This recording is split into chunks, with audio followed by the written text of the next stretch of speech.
Well, hello everybody, and welcome to another episode of We Watch Shudder. My name is JD, and who's here with me? I'm Michelle.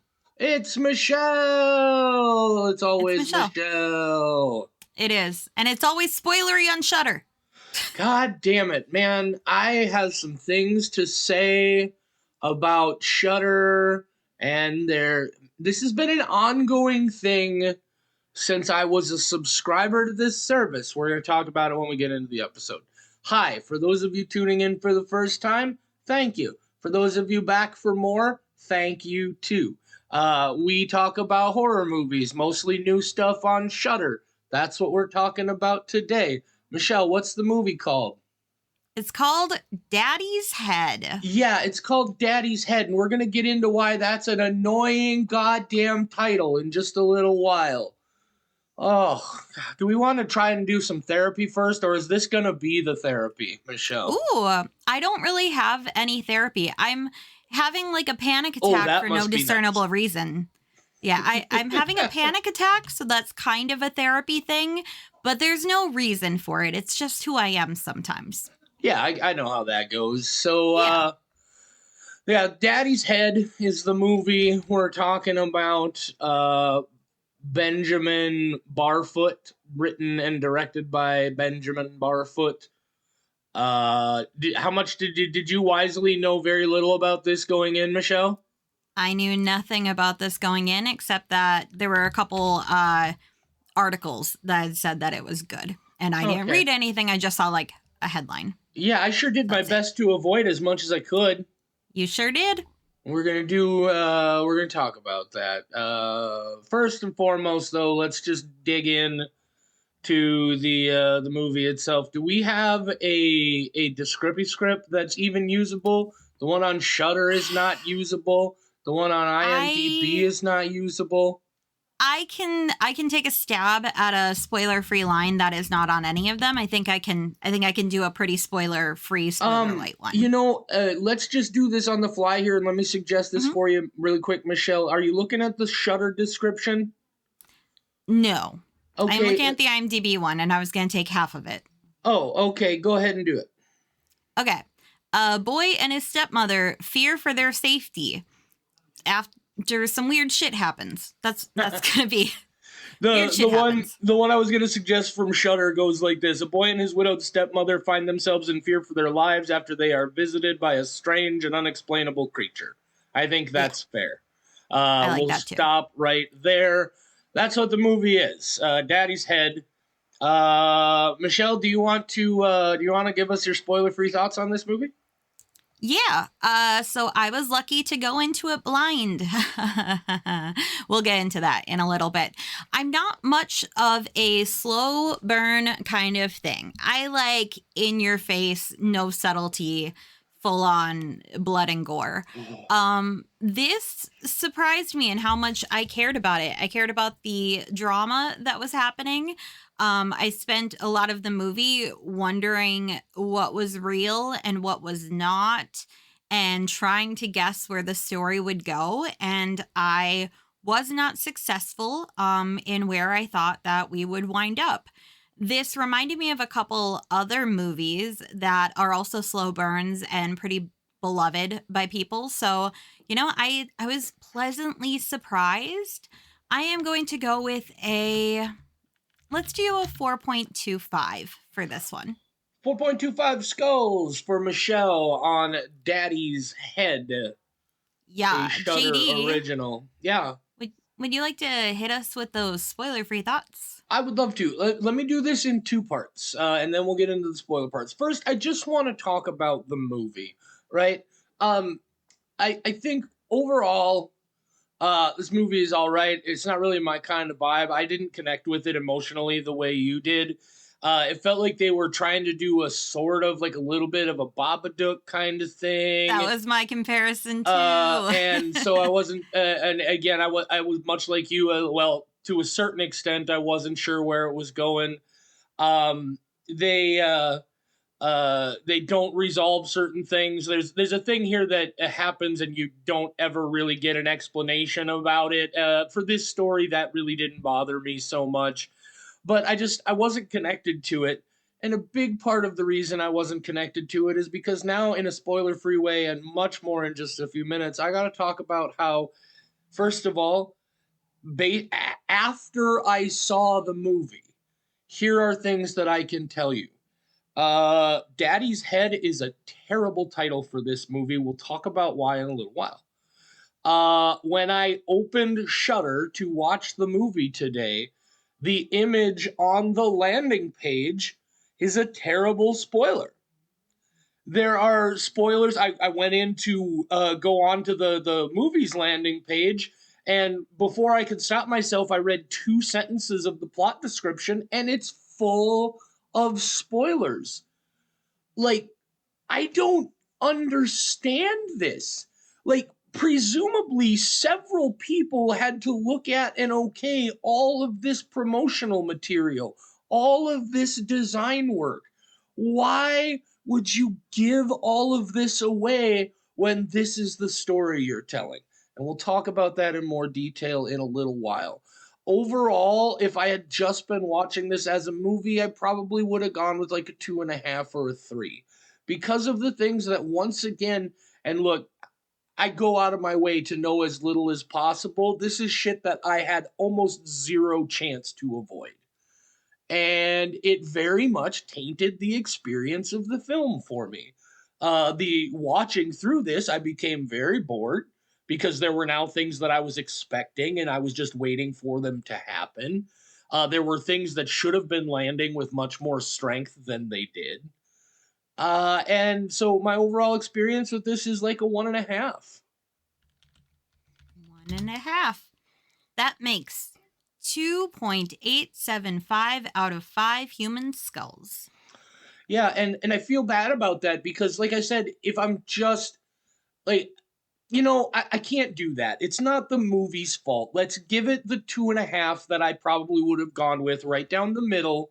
That's fair. It's not. I can argue about the title of the movie, but aside from the title, the movie itself didn't do anything wrong. So let's give it a 2.5 down the middle. I think that's the fair way to do this. Okay, 2.875 human skulls out of 5. I don't want to be too much of a jerk to it because of this tertiary stuff, but god damn it. We've talked about this, Michelle, so many times with Shudder, and it's really starting to get frustrating.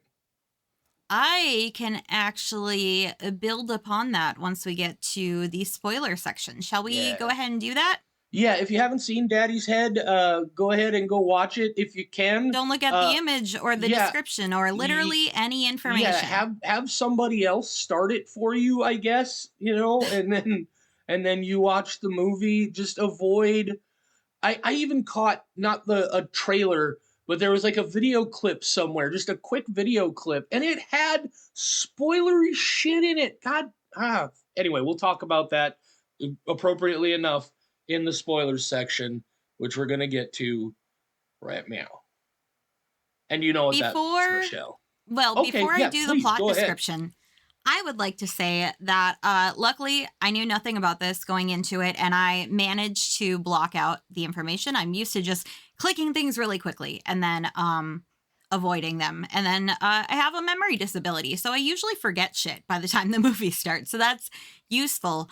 After watching this, I was trying to answer some questions, and I went on YouTube and I found the trailer and I went, I'm curious. And I do not know why everybody who makes a trailer assumes that the audience wants to know everything, but the entire story is outlined in the trailer. And like the Speak No Evil trailer?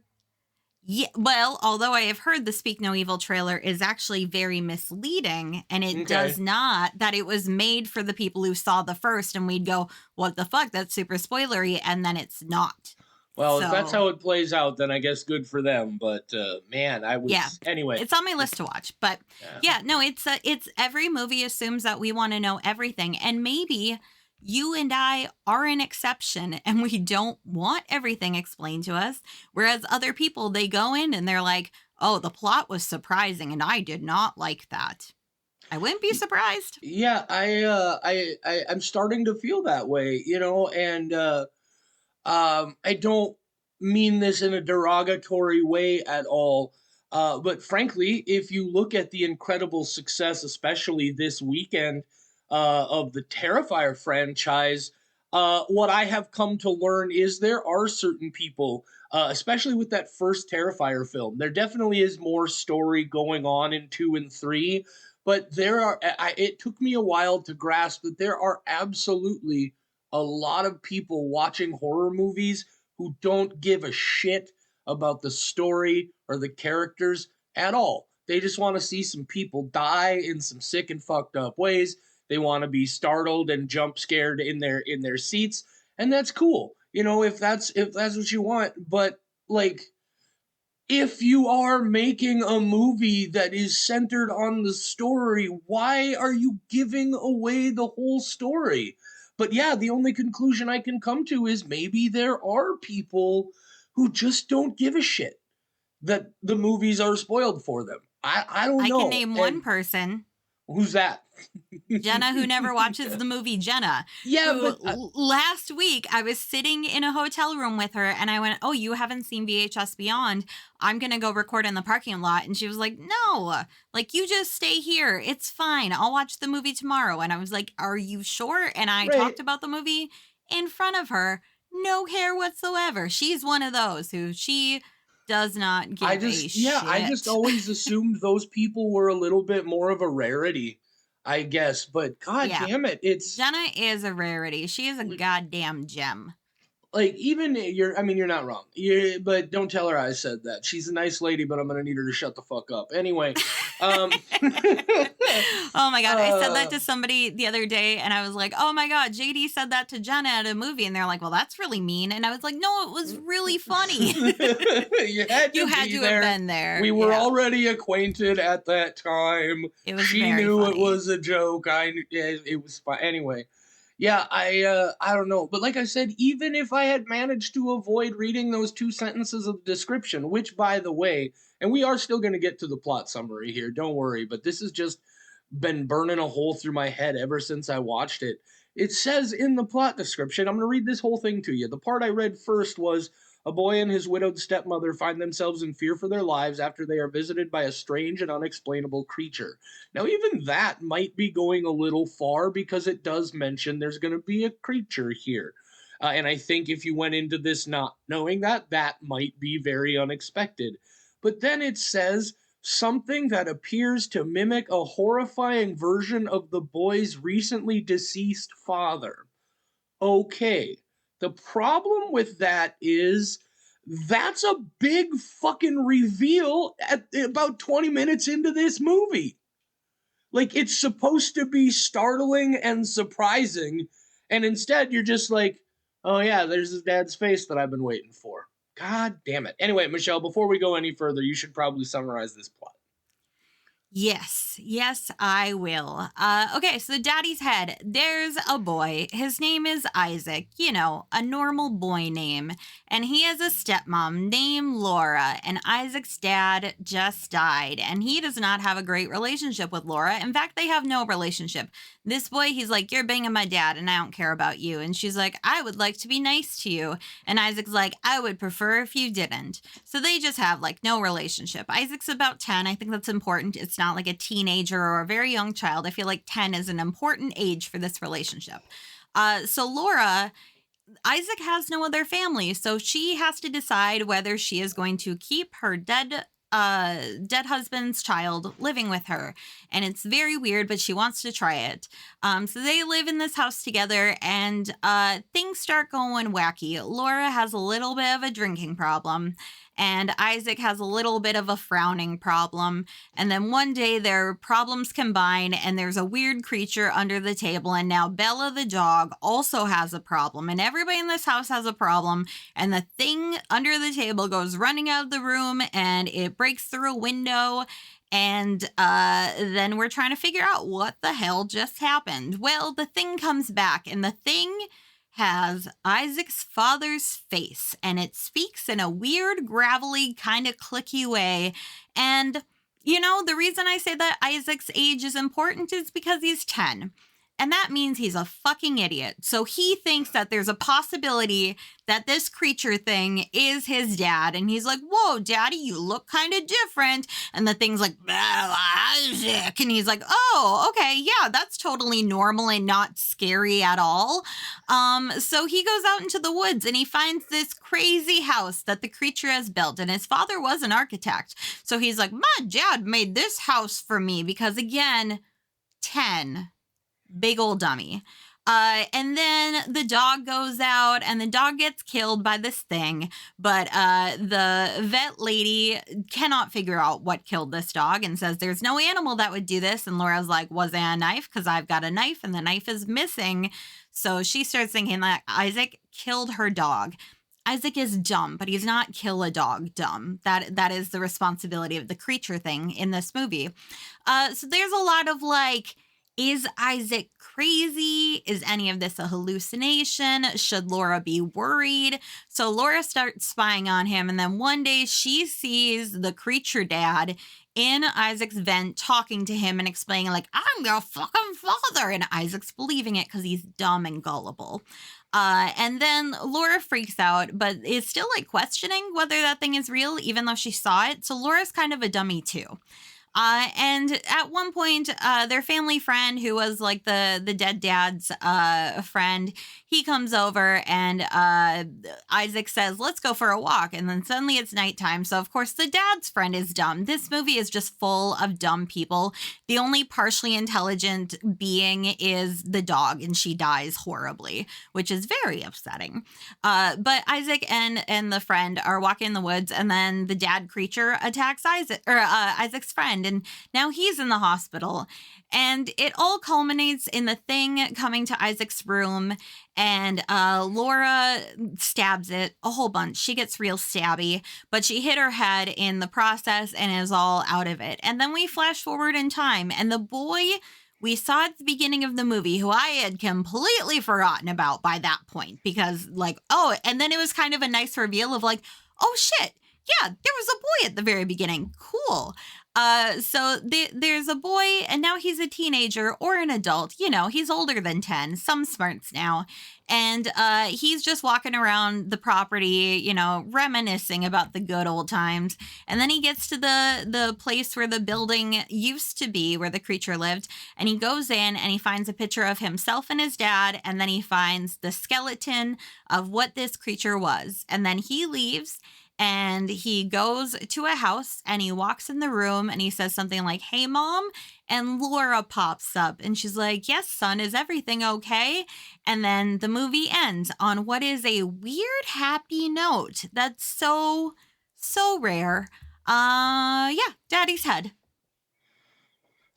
Michelle, I was under the impression that you enjoyed this movie based on your 4.25 score. Yeah. But based on how you just went through that and how everybody in this movie is an idiot, I'm I'm curious. With such negative opinions of everybody in this film, how did you land on a 4.25? Okay, hang on. You were assuming that movies I like have smart people in them, but yet you and I are both fans No, of classic slasher movies no, where Michelle. everyone's a fucking idiot. Let me apologize if that came off as critical. I only intended to be curious. I Okay. wanna bring me Well, then, in. curiosity. I don't mind if people are dumb because I feel like that's pretty realistic to humans in real life, and that people will be dumb in stressful situations. People do be Sometimes that dumb. Yeah, sometimes that actually adds to my enjoyment of a movie because it adds to the tension and I'm like, God damn it, what are you doing? Ah! And then, but that's also like, I assume people are dumb. Yeah. It's one of my Yeah. favorite things about certain people, like tough guys watching horror movies, or people who complain about the stupid decisions people make. They're like, "Oh, I wouldn't do that. That's dumb. Why would you do it?" It's like, okay, let's get a psychotic maniac with a machete tracking you down in the middle of the goddamn woods in the middle of the night and see how well you react in that situation. You know, that's like it's so. Yeah, I do appreciate a certain amount of that. Um, I think it's important. Something that you missed in the plot summary is that uh, Isaac's mother is not just out of the picture; she is also dead. Oh So yeah. he's 10 years old and both of his parents are dead. The little boy is dumb, but Michelle, to be fair, he's also very traumatized. He's Listen, been that's no through. excuse.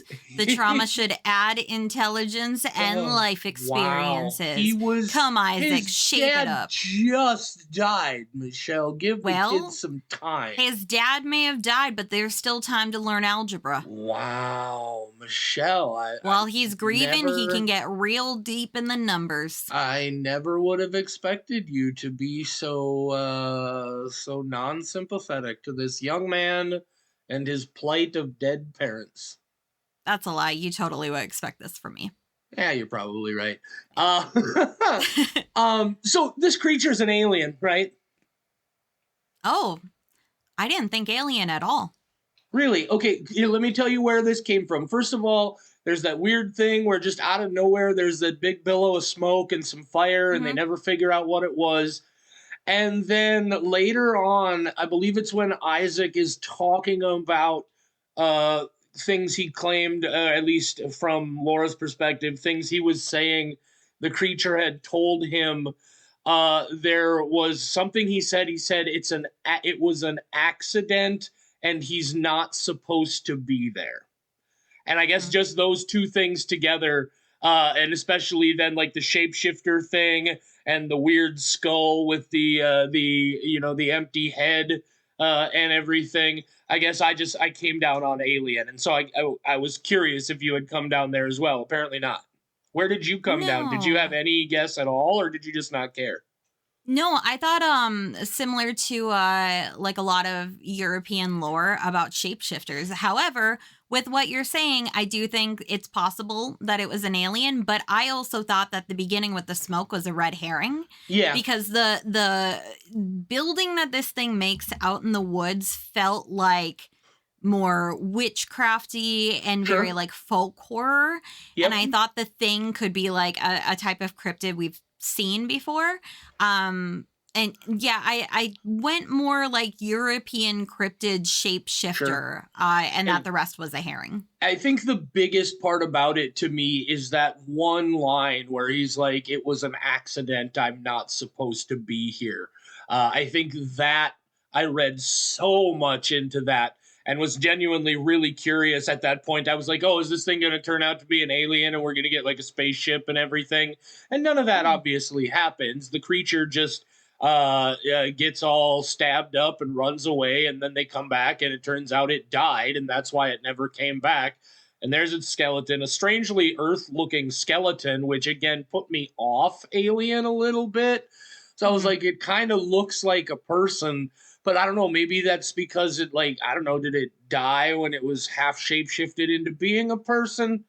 I don't know. I tell you what, I was hoping for, especially in that very first, after the very first break in, where you just see the weird blob under the table or whatever in silhouette.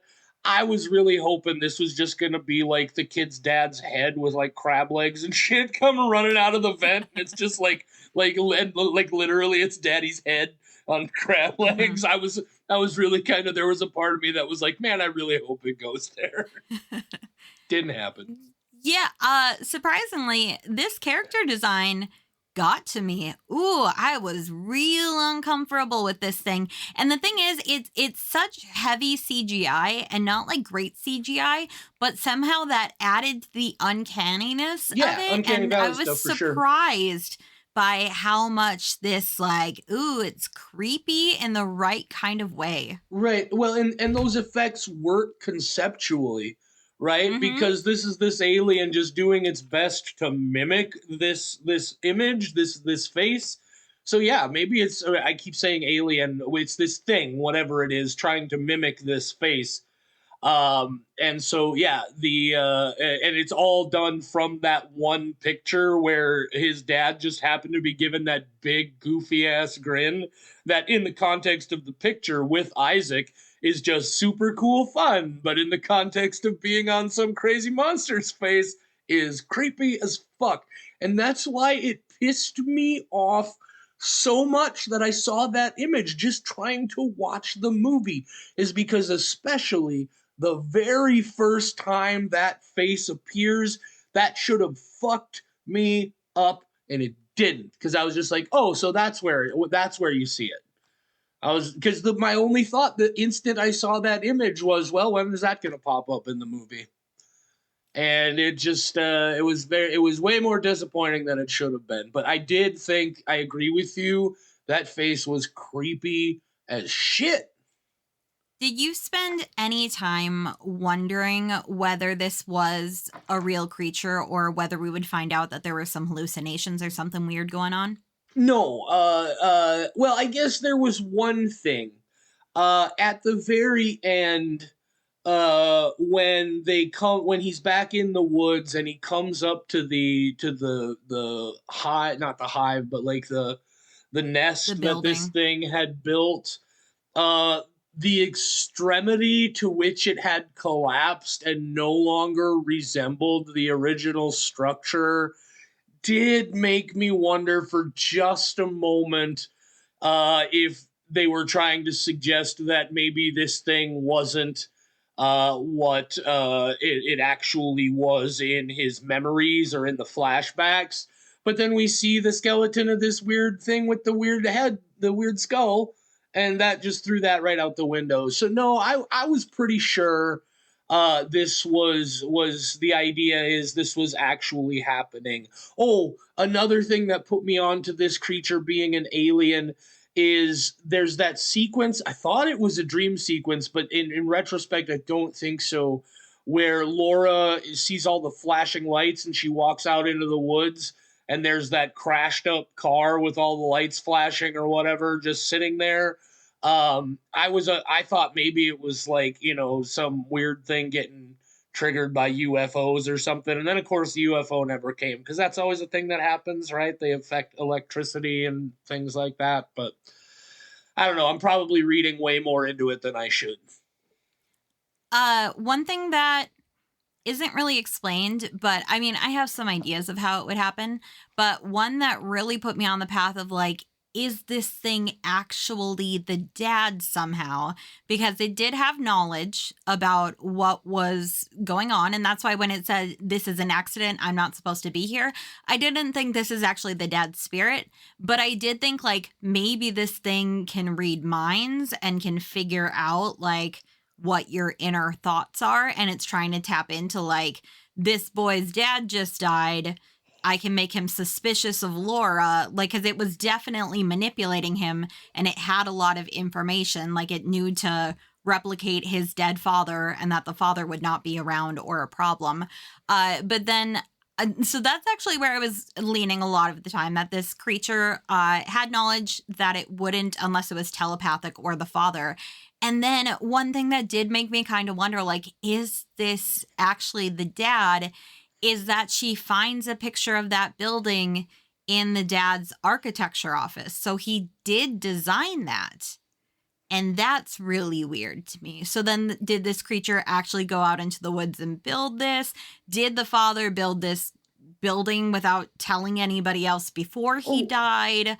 Like, how did that come about? I thought that was okay. really interesting. So I may have misunderstood that scene where she finds the drawing. I thought that was just a drawing that Isaac had done after he saw the building. Is that not what that was? It's possible I could have misinterpreted it. Yeah, see, But that's what. since the father was an architect, that's Right. why I made the connection. I mean, it might have been in Isaac's room, but I still think like, is this something the dad designed? I didn't think like boy created after the fact, which would make sense. But like Yeah, it still led to the like, I don't know, and had me guessing. I jumped there right away because here's what I thought is. I mean, first of all, he's got all those drawings all around his room. The social services lady at one point asks him to draw something for her.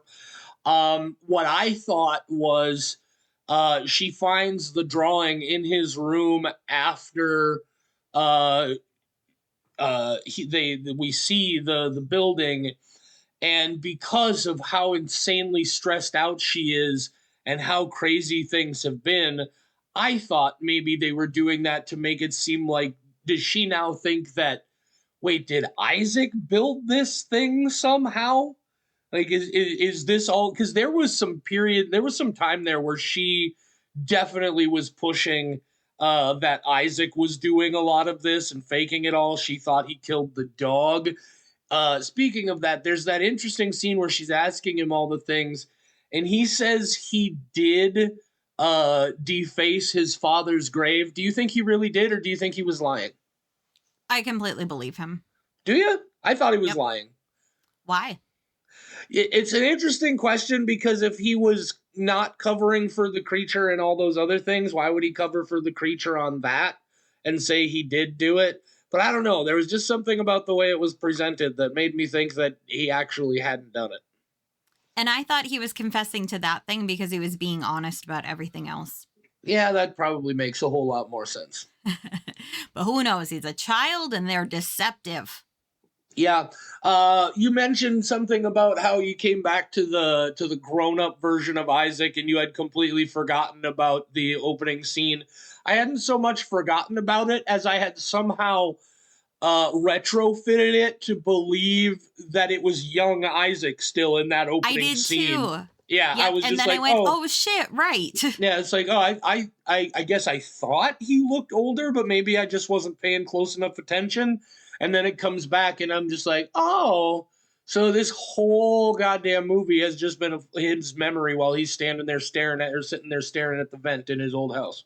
And I think that might have been done on purpose because if you and I both remember it that way, and I think a lot of those shots are done from far enough away that you like in the next scene, it's so chaotic. They're in the hospital and he's going to say goodbye to his dad. And that's an easy thing to like kind of like gaslight you into not remembering what just happened. Like, I at first thought, oh, Isaac went home, nobody was there, and now he's in the hospital and nobody was there. Like my mind very easily went along with it, but I think it was deceptive on purpose in a way that, you know, you forget about it, and then you have that aha moment when it does remind you like, oh yeah, Yeah, that and happened. once it does come back, like you understand immediately what it is, right? So Yeah. it is very effective in that sense. There's nothing confusing about it at all. Um, there was something I wanted to get into that just gapped out on me for a moment. Do you have anything you want to talk about while I try to remember what it was? I did, and now it's gone because I We're was both. asked to Oh give my no! thoughts. I know. What have we Uh done? Oh Oh, it Lord! was just the house. I was also wondering if then another theory could be that Isaac drew it ahead of time and the creature is telepathic and was able to build a thing that he had in his head. But then it's also like it, Yes, I like yeah. that. But then he Like also it. said like his dad built it for me, which is why I'm like, was it Isaac's drawing and he thought his dad made it come to life? So either way, I think it was created before the creature. Like the creature somehow took that, but now I do like the idea that Isaac drew it first, and then that led to some credibility that this might be his father. Because I think either way, this thing had telepathic abilities. It knew way too much. Oh yeah, it was To it definitely was pulling information from something. yeah, Yeah. and like being manipulative, and like it did a very good job of that. What do you think its end goal was? I don't know. That's one of the things that does throw me back off the this is an alien thing. Like if it's just an alien who's there accidentally and wasn't even supposed to be there, it just decided, well, I'm stuck here, might as well fuck with this kid and his family. Like I don't have any idea what its end goal was, and that uh this is an interesting dichotomy because you know, and people who have been listening for a while know that there are certain loose ends that I do not appreciate, and this is a perfect example of a simultaneous one that doesn't bother me at all and one that irritates the shit out of me. It doesn't bother me at all that we don't know for sure what the creature is. I don't care. It pisses me off that we don't know why it's doing what it's doing. That's the kind of shit that irritates me. I want to know what this creature is doing more than, what was it trying to do? Was it just fucking with this kid? What was it? I mean, ultimately the two tie together, but it bothers me more because, not because I don't know what it is, but because I don't know what it was doing. That annoys me. I am not annoyed by it at all. I thought this Really? Yeah, I thought it wrapped up in we knew as much as Isaac and Laura did, Fair. and he was able to get closure by seeing the skeleton, so we don't think the thing's still living out there. And I accepted that the information we had was the information that they had, and this was how they were going to close their chapter, so I would close the chapter with it. Yeah, that's I fair. did think the end goal might be, again, because the whole thing I was going like some sort of folk horror cryptid, and I was like, ooh, does this thing need a younger person to inhabit? And the adults aren't old enough and it has to manipulate it or the kid and get it into this building somehow, but can't physically touch it. Like I was trying to think of all the rules of various cryptids out there. So I was kind of thinking maybe something along those lines. But then also I was like, is it actually the dad and he's lonely? So this is one where I kept guessing, and I think not knowing why actually made me enjoy it more. Cause again, I was just having the information that Isaac and Laura did, and I did not I mind that. I think the one thing that puts me off was it actually the dad, for sure, is when he finds that photograph in the nest at the end of the Yeah, film, right? exactly. Because that tells us that this thing was the reason it had the creepy dad face is because it was mimicking the face from that photo. Yep. But I did, by the way, remember the thing I was going to talk about. It's you in your plot summary talked about this as kind of a positive ending. Can I Hmm. propose an alternative theory to you? No. Oh, okay. Well, never mind. This is why the improv rule is yes and yes, and I would love to hear it. um, so they don't really emphasize it in any way. So maybe the whole point is that they did end up being a family and staying together, and they bonded over this situation. But towards in the end of the story from the past, in the young Isaac story, the way that all ends for Laura, like the impression I was left with was that she was real fucked up. And do you think there might have been a certain amount here of like he takes care of her now, or am I just kind of projecting here? Mm, I think that's a possibility, but I would still lean on the that's a happy ending thing, that he cares Sure. enough about this woman that he now calls her mom. Like Yeah. I think that makes this a happy ending. The fact that these two people who have been traumatized not only by a dead father and a dead husband, but also by this traumatic experience of the creature afterwards, that they then like kind of trauma bonded. And now Trauma like bonding isn't they healthy, Michelle. How is that a I know. happy ending? I know. I don't care. They found each other. Nobody else will believe their bullshit. So the fact that it did give them each family, I'm fine with that. you think do you think Mr. Barfoot knows that trauma bonding is not healthy? Well, no. Pro- um, yeah, I think you're probably right, just based on the way she just kind of sits up and she does, like they didn't emphasize her looking like disheveled or anxious Hmm. or anything. So I did kind of wonder if that's what we were about to see, and then she was just normal, and I was like, okay, it is. Yeah. Again, overall, like it didn't the movie itself and the story it didn't connect with me really well, but I didn't have anything strongly against it. I think it's well made. As you mentioned, the creature is real creepy. Just didn't hook me, as much as it did you. Really annoyed by the spoilers for sure, but yeah, daddy's head. I still wish it had just been like just the dude's head with some crab legs, just a weird like crab monster. Isn't That that the thing from Mars Attacks? Well, maybe I haven't seen Mars Attacks in a long, long time, but yeah, I mean, probably, but that I does. think. Oh, I might just be thinking of the woman's head on a dog. Yeah, that's from Mars Attacks for sure. Yeah, I think that's what I'm thinking of. Could be. Could be. Well, I got So nothing else to anyway, add. I yeah, was pleasantly surprised by a slow burn movie that I enjoyed. And yeah, I also saw, without spoiling Babadook, I will say that I had the Babadook comparison of like yeah. traumatized boy figuring out grief with his mother slash stepmother, After death and of whether father, like yeah, is it real? So there's definitely those comparisons. But I also thought that this stood apart and was its own story, and I did not mind. for I sure. liked it. So yeah, that's Daddy's Head. If you haven't seen it, go check it out. It's a Shudder original, so it's over there on Shudder. That's where you're gonna watch it. We're smack dab in the middle of Spooktober. We got a whole week of Spooktober episodes coming for you here. Also, what was I gonna say? There was something I was gonna say, and then I completely forgot. Oh yeah, next week another Shudder original drop. It's called Mads. That's the one, isn't it, Michelle? That is correct. Mads with a capital M at the beginning and a capital S at the end. What does that mean? Who fucking knows? We'll all find out together. I got nothing We'll more. Do find you? out. We'll find out when they put it in the Shutter description and Yeah. graphic. Oh, Jesus Christ. Ugh.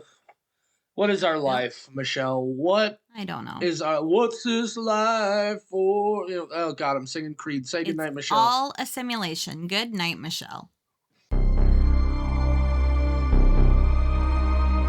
For more horror content, visit WeWatchShudder.com, where you'll find our world-famous, patent-pending Ghoul blog and Squelch files, as well as a schedule of upcoming episodes. Find us on social media at WeWatchShudder on Facebook, Instagram, TikTok, and I guess Twitter if you're still doing that for whatever reason. You can email us. mail@WeWatchShudder.com is the address. mail@WeWatchShudder.com. You can even call and leave us a voicemail, 701-566-9510. No, really. 701-566-9510. Give it a shot, see what happens. We Watch Shudder is a production of Rat Factory Media.